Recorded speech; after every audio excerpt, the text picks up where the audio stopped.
dia, só me apresentando rapidamente, meu nome é Cristiano Lincoln.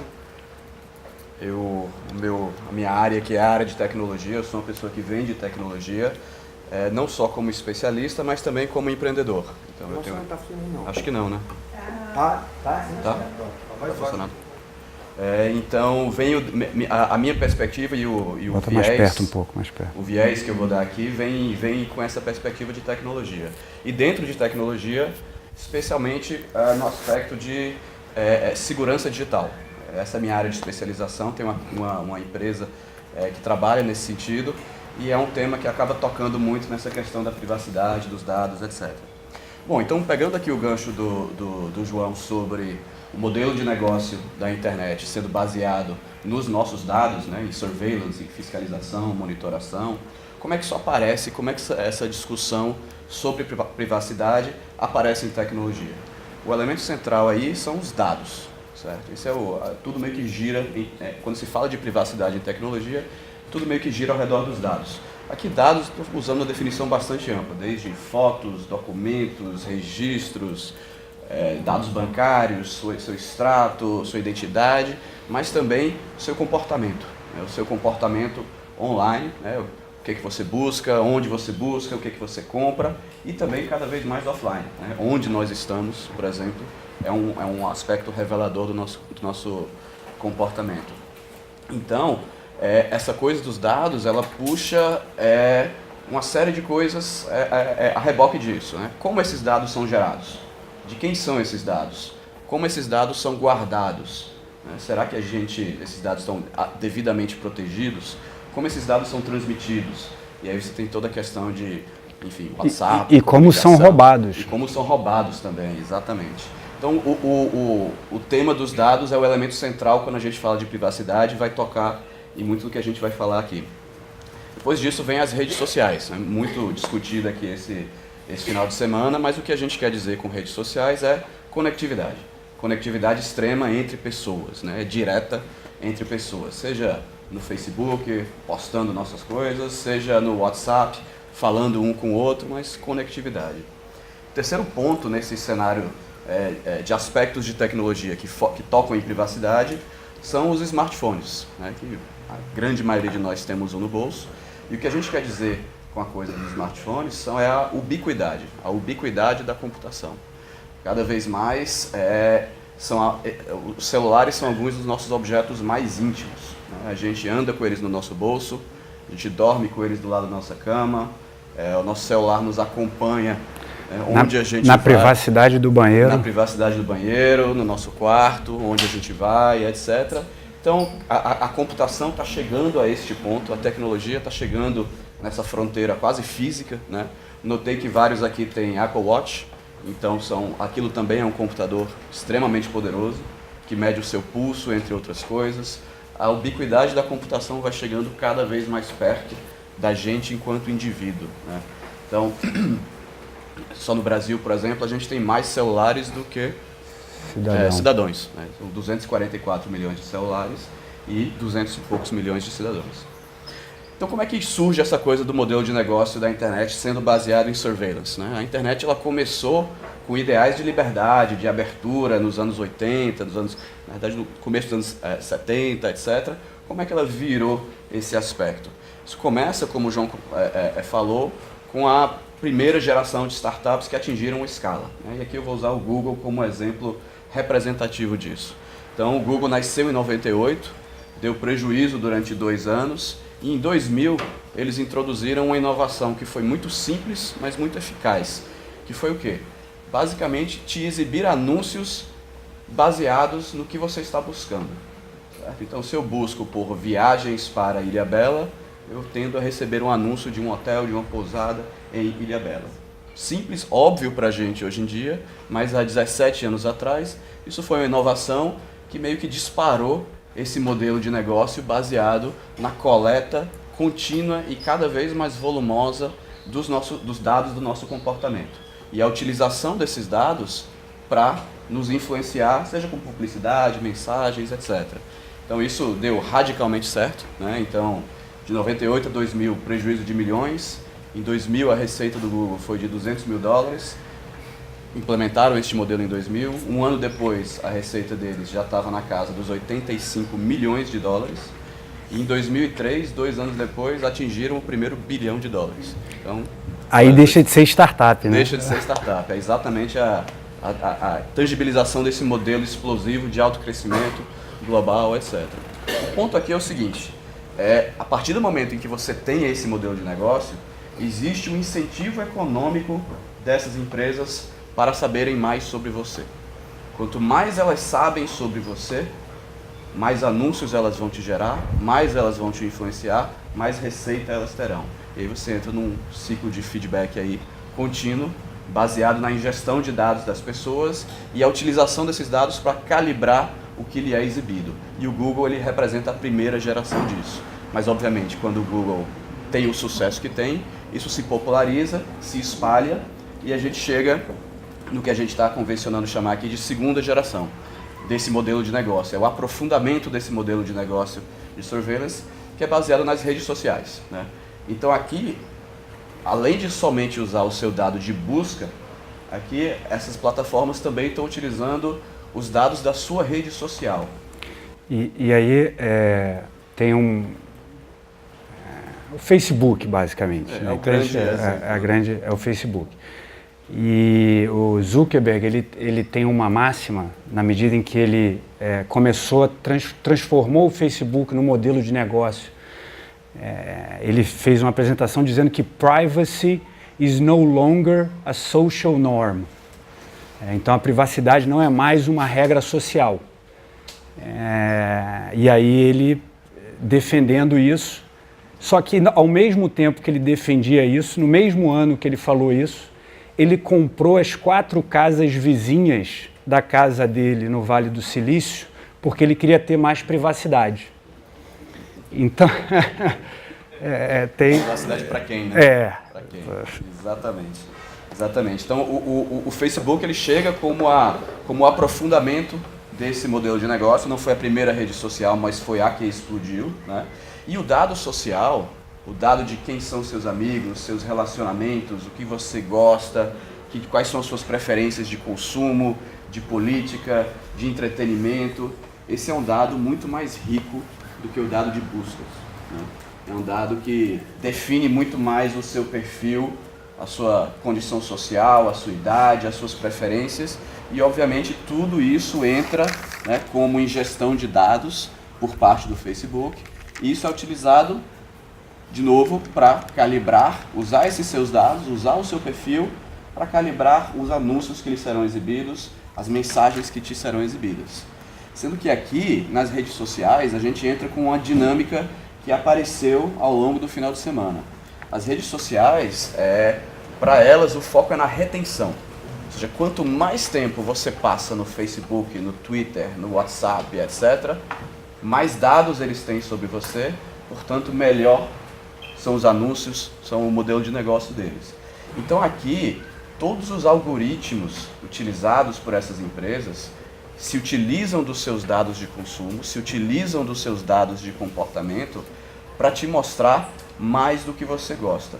Então, se eu gosto do Corinthians, dou um like na página do Corinthians, tenho amigos que são torcedores do Corinthians, eu marco que vou para o jogo do Corinthians, a tendência é que eu receba notícias sobre Corinthians, sobre futebol, sobre o campeonato. Por favor, Joaquim. Corinthians.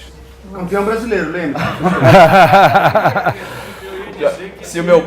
A polícia poderia ter acesso a isso? A gente vai entrar nesse tópico, falando sobre a polícia e os dados. Uma sugestão só. Como a gente está em época, quando eles falarem empresa e tudo, vocês podem pensar também em partidos políticos. É isso. Exato, chegaremos lá. Vão fazer a mesma coisa. Exatamente. Tem 2 cases que a gente queria falar. Um deles é o WhatsApp, e aí tem uma história muito interessante para contar. E o outro é a Cambridge Analytica, que foi a empresa que fez a campanha do Trump.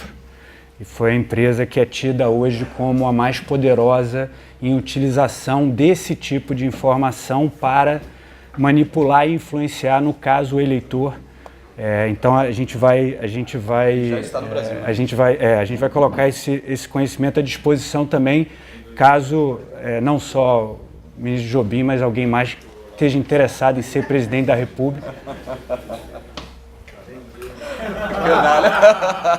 Não gravou por sorte sua, hein? Mas a gente vai lembrar. Pois bem, então a mudança fundamental que acontece com as redes sociais é essa coisa da retenção e de mostrar mais do que você gosta. Obrigado.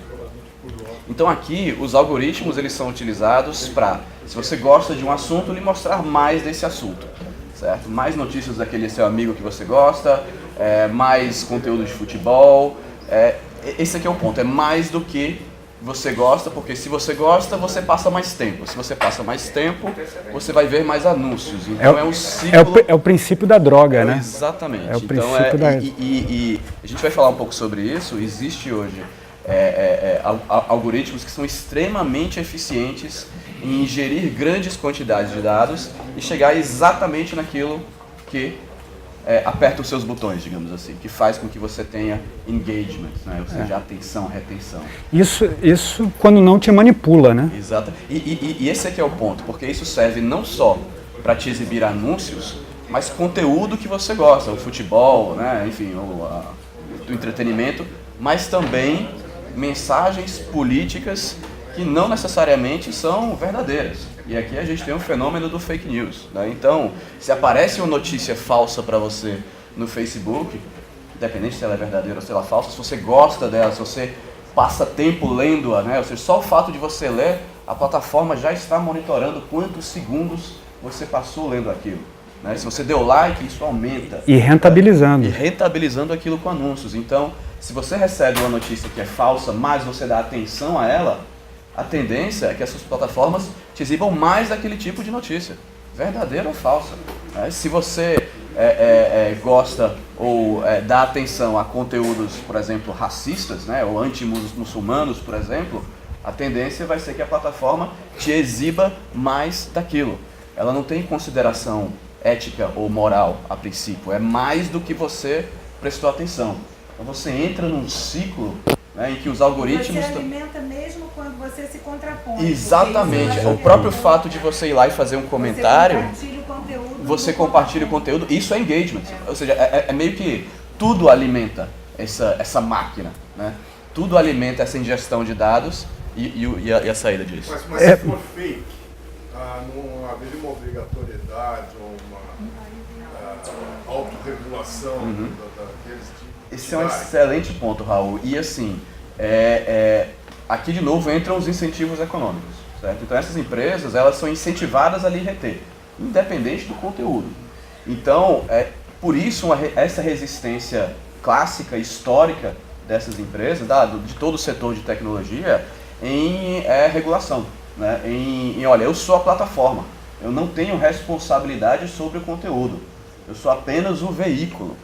Conteúdo é gerado pelos próprios usuários. O João postou uma notícia que eu me identifiquei e gostei. Isso foi o João, não foi o Facebook, não foi o LinkedIn. Eles dizem, inclusive, que eles não sabem onde está hospedado o conteúdo. Exatamente. Eu já tive a oportunidade de receber advogados, em razão de ações judiciais, quando estava no eleitoral, determinações judiciais para retirar do ar matérias ofensivas contra outro candidato, ou algum candidato. E eles diziam exatamente isso. Eles não sabem onde está hospedado. Não sabem em que lugar, em que canto do mundo está hospedado. Eles não teriam como tirar. A gente estava... Isso é por arquitetura, isso é por design. A gente estava conversando... Isso é verdade? Só pra... Em larga medida, sim. Para vários tipos de conteúdo, sim. A gente vai falar um pouquinho sobre isso. Tem 4 aspectos que são relativamente simples de se adotar para alguém que tenha alguma base em tecnologia, que faz com que o anonimato seja praticamente garantido.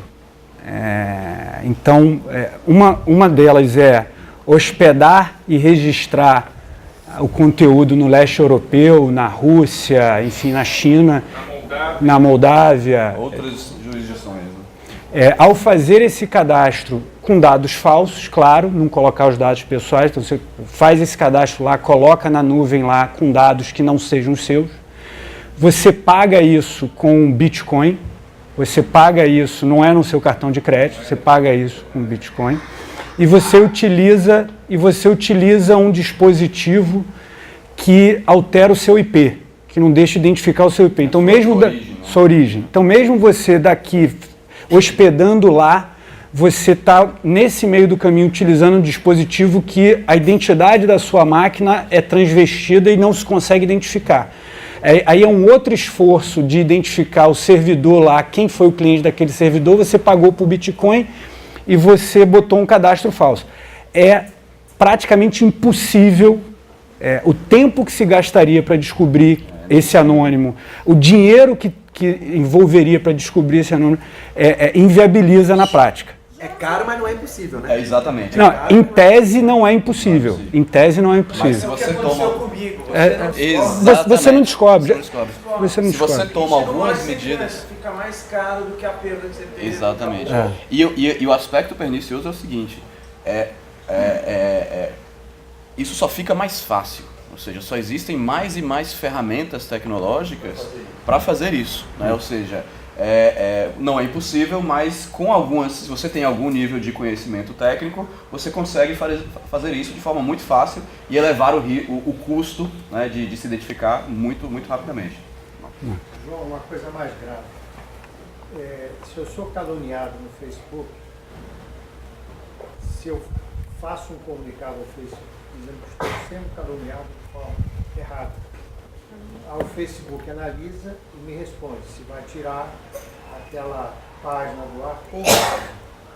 Se o caluniador tiver 500 mil seguidores, não interessa ao Facebook tirar a página do camarada do ar. De novo os incentivos Eu econômicos. estou... Aí é onde a gente gostaria de, quando a gente fala de pós-privacidade, é nesse lugar. Porque a gente acha que a questão não é se existe privacidade ou não existe privacidade. A questão os dados são relativos à minha privacidade também. Os dados são relativos à minha privacidade também. E de quem pertence a esses dados? Esses dados são da plataforma e a plataforma pode fazer o que quiser com ele. Esses dados são meus também. Esses dados, a quem pertencem esses dados? E é muito fácil...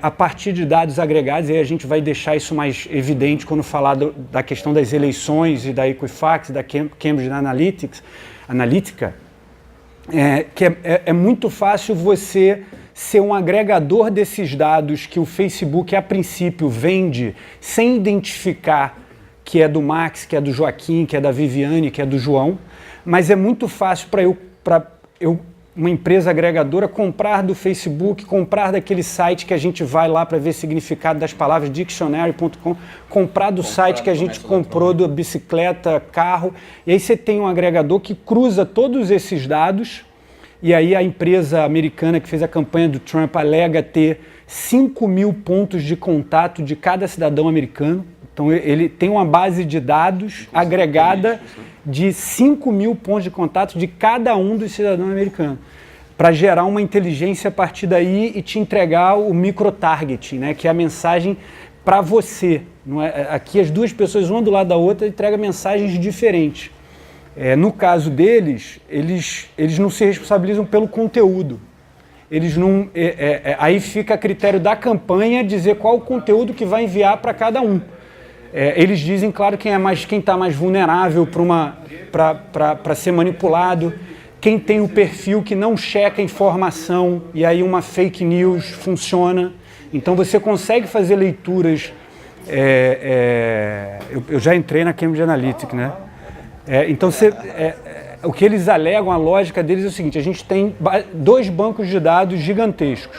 Um é um banco de dados objetivos, de dados agregados, desses 5 mil pontos de contatos que eu acabei de escrever. E a gente tem outro banco de dados, que é um banco de dados comportamental, feito por nossa equipe de pesquisa, e dados não necessariamente só online, tem dados online, offline, de grupos, de entrevistas por telefone, de entrevistas ao vivo, que aí são dados comportamentais. Diga.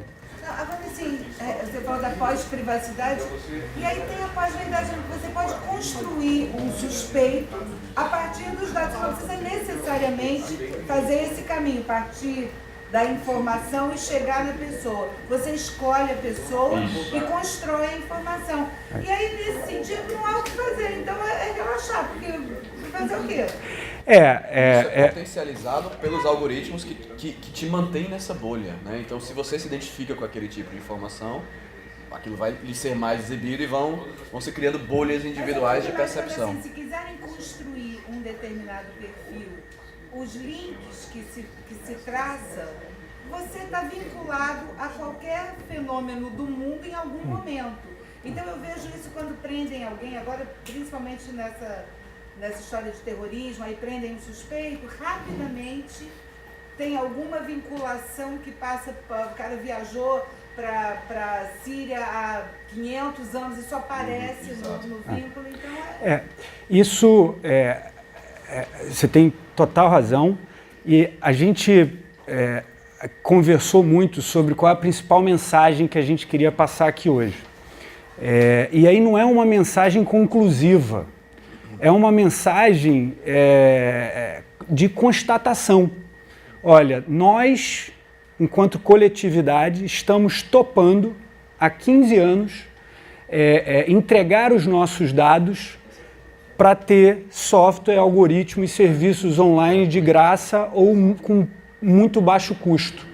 Então, eu não acho que vamos voltar como era antes e não vamos mais aceitar isso. Eu acho que não, eu acho que a gente está muito bem servido, eu acho que tem uma entrega sendo feita. Eu não sei se a gente tem consciência do quanto a gente está pagando por essa entrega, por esse serviço. Esse aqui é o ponto. Bom, quer dizer, a partir do momento que você consegue entender melhor o comportamento das pessoas, entender melhor as necessidades das pessoas, é claro que tem um viés comercial absurdamente grande, mas ao mesmo tempo você pode começar a achar soluções para grupos populacionais melhor direcionados. Certamente. Sem dúvida. Ou seja, não é todo mundo que precisa Não é ter Ferrari, É isso. não é todo mundo que precisa ter casa de 40 quartos.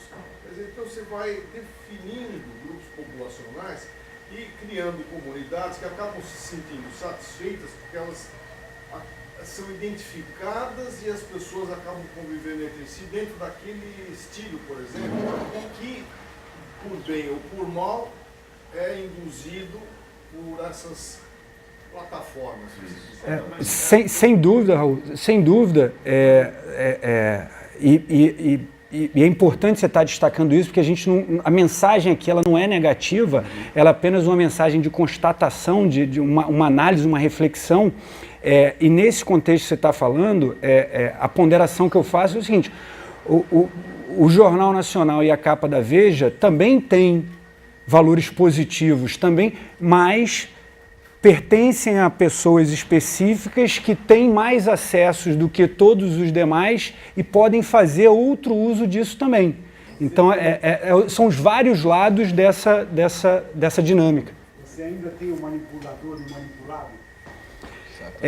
Certamente, eu acho que você tem uma entidade, você tem o intermediário hoje, ele é muito mais forte do que o intermediário que a gente está acostumado, ele é muito mais poderoso, ao meu... Eu não tenho ideia disso, você só manipular.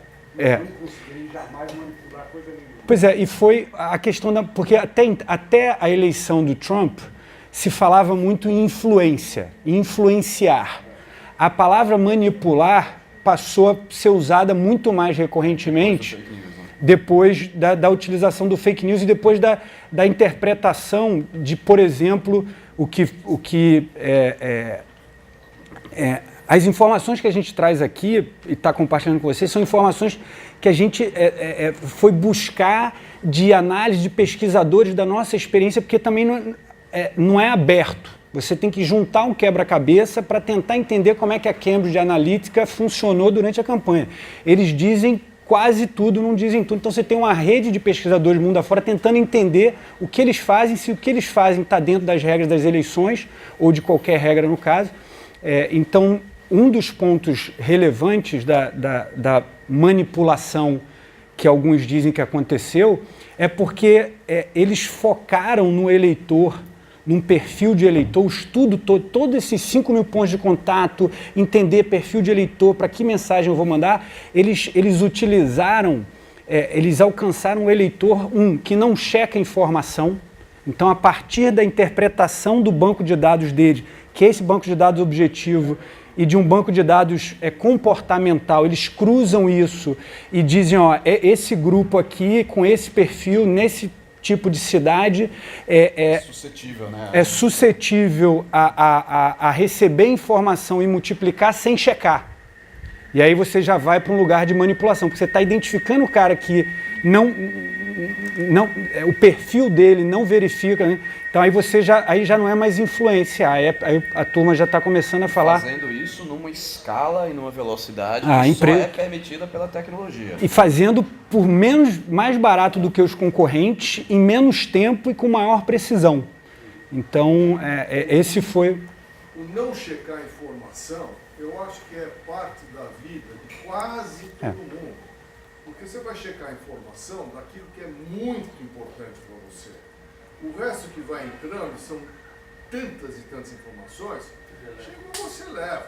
E tanto que, como ninguém tem tempo para ficar lendo, nem tem interesse, tanta coisa, o que sai, entra. E tanto que hoje todo mundo se comunica de forma muito curta.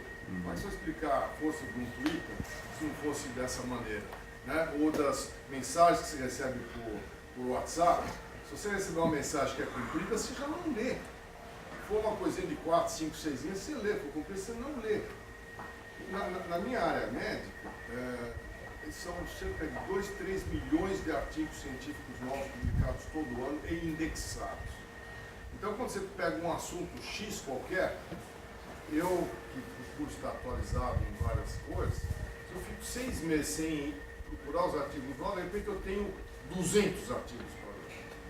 Então, agora eu academicamente me dedico. E quem não se dedica, sabe o que ele faz?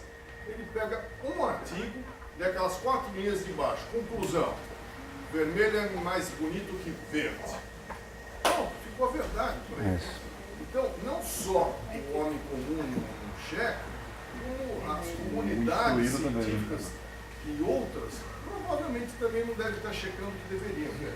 Agora não dá... Só vou dar um exemplo, não do mundo virtual, do mundo real.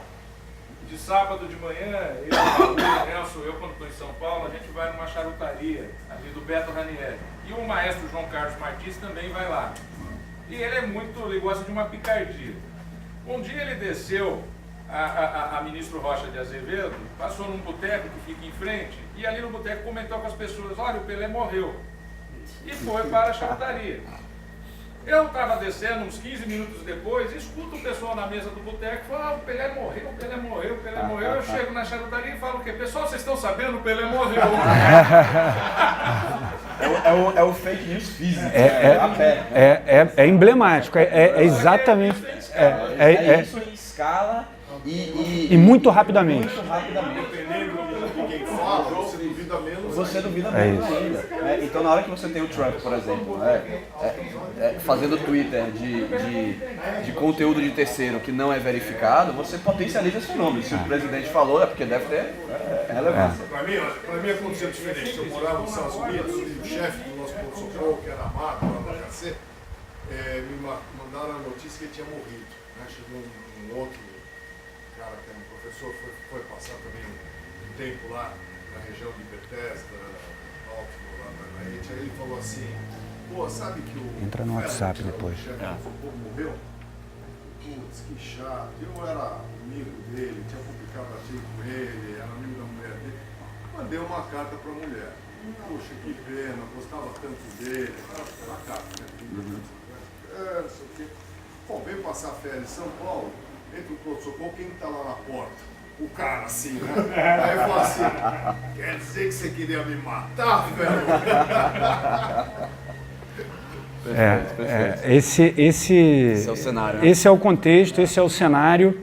Essa empresa que atuou já está com um parceiro local, já está conversando com os presidenciáveis, não sei se Foi consultado. Não sei se já teve uma abordagem, mas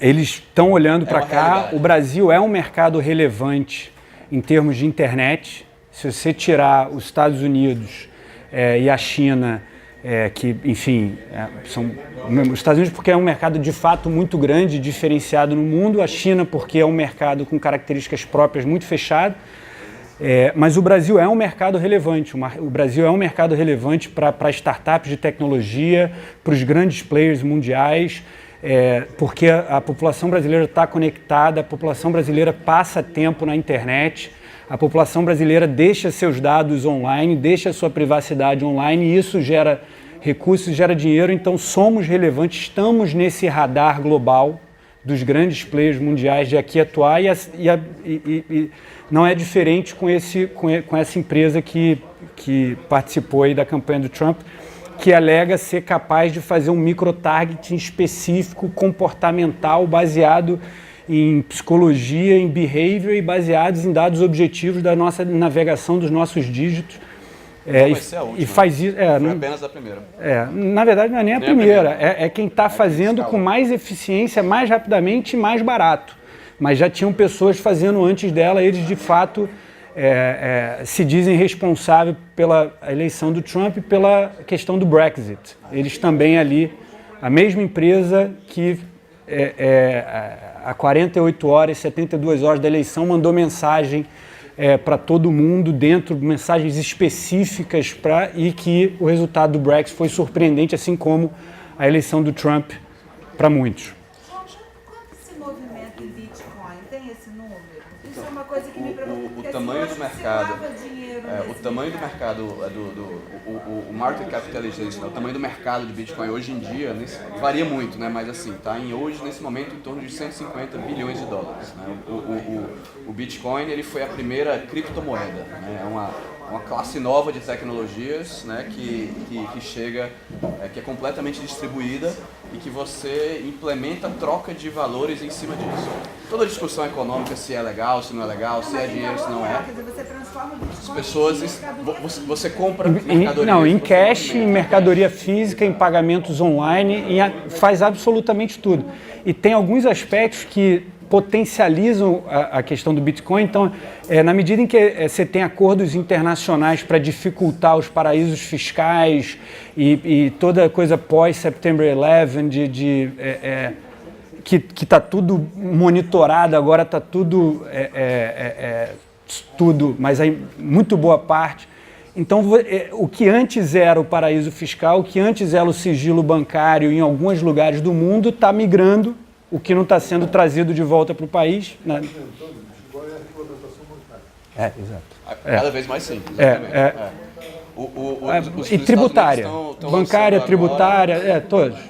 Estão sendo abertos agora mercados de futuros, né, para Bitcoin, a Bolsa de Chicago, etc. Então está começando a existir esse processo, o que só potencializa. E as grandes instituições bancárias estão começando a atuar e ter suas corretoras de Bitcoin. Então, Mas aí a moeda normal vai acabar? Não. Essa é a discussão que vai longe. Se você fala com Qual o é o pessoal... limite disso? Se as pessoas passam a ter a maior parte da fortuna em Bitcoin, Ele é ou autolimitado. internet, ou uma dessas criptomoedas, o que vai acontecer com a moeda controlada pelo Banco Central? Moeda Fiat, né? Se você fala com os apaixonados e visionários desse tipo de tecnologia, eles acreditam, né, tecnicamente em termos de visão, de que isso vai suplantar o dinheiro emitido por governos. Né? Então, olha, daqui a 10 anos, 20 anos, 30 anos, vai haver uma inversão. É uma polêmica enorme, eu não vou... a gente é o nosso tópico aqui, mas... $11.900. No começo do ano eram $1.000. Daí vem... Nesse momento dá 11.900, exato. Daí vem toda... Enfim... O Bitcoin está autorregulamentado para acabar. Só vai até 2020. Mas aí você tem acordos que eles... a emissão, ela tem um Você limite, vai... A mineração, né? Eles 21 fazem... milhões de Bitcoin. Acho que a gente, né, em termos de tempo aqui... mas acho que vale a pena, para fechar, acho que vale a pena você contar a experiência do caso do WhatsApp. Do WhatsApp, só para ilustrar e a gente fechar. Puxa o seguinte, né? A realidade de como as pessoas acessam os dados, a tecnologia e a computação hoje em dia é basicamente através de smartphones, né? De telefones, especificamente de smartphones. Então existem aí 5 bilhões de telefones celulares no mundo, 2,3 bilhões desses são smartphones que geram e coletam esse tipo de dado, e cada vez mais é assim que a gente se relaciona e utiliza computação e tecnologia. E tem algo interessante que acontece, que é na hora que a gente utiliza celulares, WhatsApp, etc., para se comunicar, o que acontece com a privacidade dessa informação? Ou seja, o conteúdo dessa informação é do WhatsApp, é meu, o governo pode ter acesso a isso, não pode ter acesso a isso, e aí você tem toda aquela discussão em relação ao conteúdo de mensagens através desse tipo de serviço. E o WhatsApp, especificamente, ele tomou uma decisão interessante alguns anos atrás, que foi o de implementar criptografia das mensagens. É muito boa a decisão, né? Eu pessoalmente concordo. O que a criptografia das mensagens provê? Né? A chamada criptografia fim a fim. Se eu mando a mensagem do meu WhatsApp para o Torquato, o que isso garante matematicamente é que só eu, como remetente, e o Torquato, como destinatário, tem acesso ao conteúdo daquela mensagem.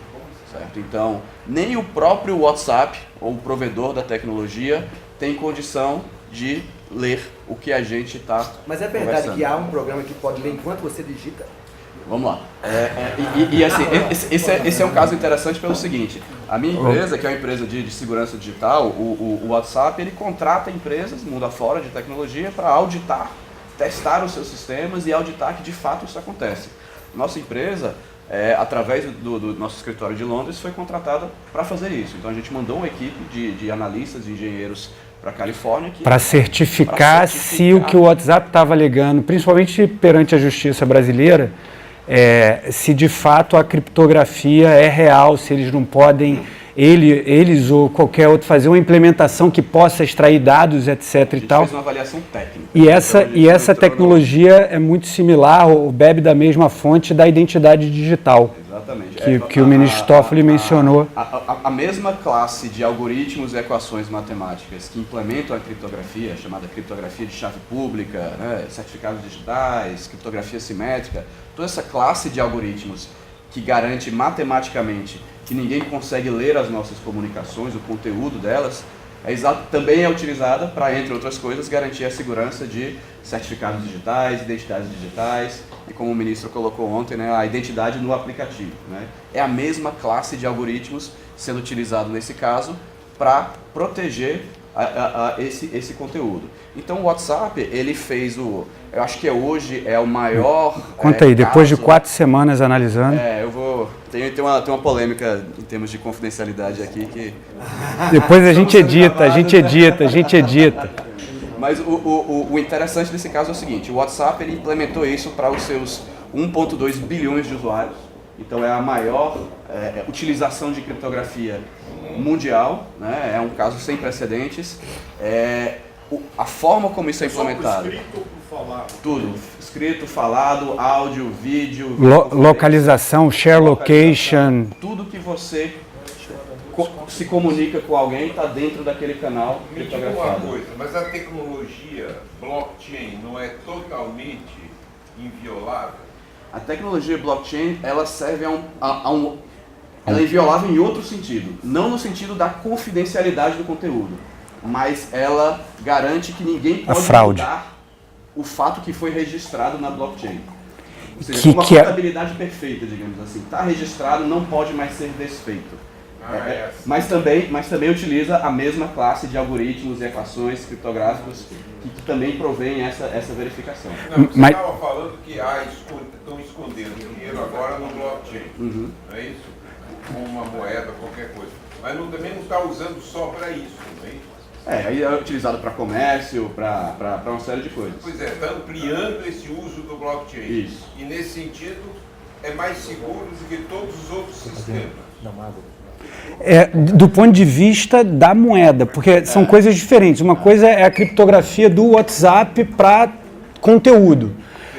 O blockchain, o Bitcoin, Ethereum, etc., é um outro tipo de abordagem, um outro tipo de desenho de infraestrutura tecnológica que consolida contratos entre as partes e tecnicamente transforma isso em pacotes virtuais difíceis de ser fraudados. Então você tem a contabilidade perfeita, que é o que traz o valor da moeda.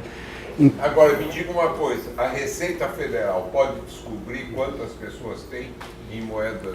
Ela tem como implementar mecanismos para isso na hora que você, na fronteira entre o Bitcoin, por exemplo, e o mundo financeiro tradicional. Né? Ou seja, na hora que eu compro um Bitcoin, eu preciso me registrar, eu preciso passar minha documentação, preciso fazer uma transferência bancária, preciso pagar em real. Né? Mas aí é aquela coisa, fronteira, se eu me cadastrar com um nome que não é meu, entra a questão. Se eu fizer mudar meu IP, se eu tiver no cloud no leste europeu, na Moldávia, etc. A Receita Federal só saberá se eu declarar no meu imposto de renda. Não ensina não, não ensina não. Seria exagero dizer que o principal não ensina não. no mercado do Bitcoin o principal interessado no mercado do Bitcoin é o mercado das drogas? Eu acho que hoje em dia mais não, Raul. Eu acho que já foi lá atrás, mas hoje em dia você vê o Bitcoin sendo utilizado para comércio no mercado financeiro, né? Com mercados de futuros, opções. Para quem gosta de droga, para quem não gosta de pagar imposto, para quem quer movimentar dinheiro pelo mundo com baixo custo, com baixa eficiência. Aí é que eu acho que é o Caixa 2, enfim, tem um mercado negro sim que se utiliza disso. Mas também tem FIIs lícitos. Mas tem muitos FIIs. Vai precisar de um lava-jatíssimo. Global. Eu acho que... Só lembrando uma coisa, todo mundo está confortável com a história da criptografia no WhatsApp, mas as mensagens, elas acabam sendo pegas pela Polícia Federal, quando o caso, não por conta da quebra na criptografia, mas pelo aparelho. Pelo hardware. Aí é o hardware. Exatamente. É o hardware. Ou seja, o que essa classe... Perfeito, Toro. O que apaga? Não, aí é outra história, Raul. O que... Isso só médico faz, advogado não precisa pagar. Apagar. Mas às vezes apaga e não apaga, né? Se o dado está no seu celular e você apagar, ele é apagado mesmo. No caso do computador. Você apagou, mas quem recebeu tem que apagar também. Entendeu? Fácil. Então, esses algoritmos, eles protegem a transmissão. Mas se alguém pega o seu celular, ou se a Polícia Federal instala um programa espião no seu celular, por exemplo, para monitorar... Que cria um espelho do seu celular. Ela consegue ter uma duplicação. Então eu acho que então aí só para fechar, o WhatsApp ele criptografa o conteúdo das mensagens. Não os metadados. Mas tem os metadados que não são criptografados, que são... Desculpa. Vocês estão escondendo muita coisa. Todo mundo com Bitcoin. Ninguém no Facebook, mas todo mundo com Bitcoin. Quem quiser saber tecnicamente como faz ou não faz, me pergunta que eu faço isso. Eu posso passar todo o procedimento. Por favor. Fala do WhatsApp, sendo cada vez mais usado para comunicação entre médicos e pacientes.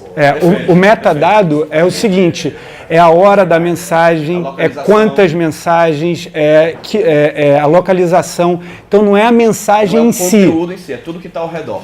Que o Facebook comprou o WhatsApp para isso, para ter esses metadados, juntar com os dados da plataforma, agregar isso e vender mais caro para quem quer mostrar anúncio, etc. Então, o conteúdo do que você envia, do que você troca com seus pacientes, aquilo ali tem um nível muito alto de segurança. Né? Realmente é muito caro, difícil, complicado, etc.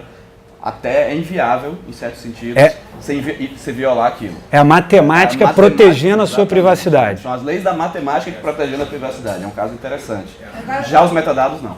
Tem um projeto de lei de acervo digital, que aí foge dessa esfera mais pública e econômica e entra na esfera da intimidade, da privacidade, que aí, se passar esse projeto de lei, não só o cara não tem mais direito ao esquecimento, mas não vai ter direito à reputação, porque os herdeiros têm direito de receber todo o acervo das redes sociais e as senhas. Sério, isso? Dos e-mails, é o que tem no projeto. Isso me parece uma maldição, né? Você passar isso para os seus netos, né?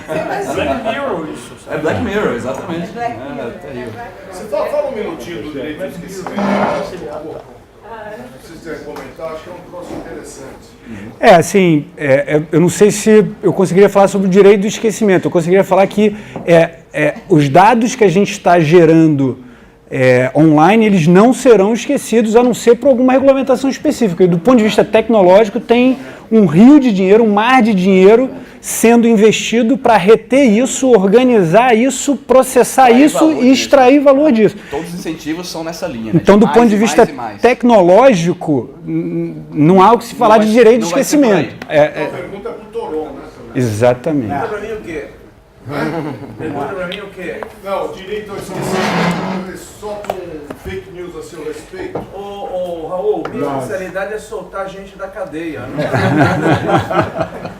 Eu acho que não vai ser mais o direito ao esquecimento, mas o esquecimento do direito. Olha aí. Obrigado, gente. Obrigado.